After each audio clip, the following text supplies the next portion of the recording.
Hi, this is Digital Angela. This is how to make a screenshot. We'll start with on the Mac. Press Command-Shift-4 and you'll get a crosshair like that.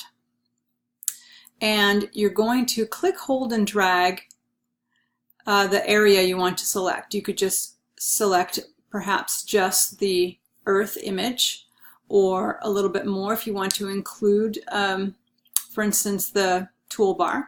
In this case, I'm just going to click, hold, and drag and select the Earth image. That screenshot ends up on your desktop as a PNG with the word screenshot as well as the date and the time. If you want to take a picture of the entire screen, including the background and any window you may have open, you'll want to hold Command, Shift, and hit the number 3.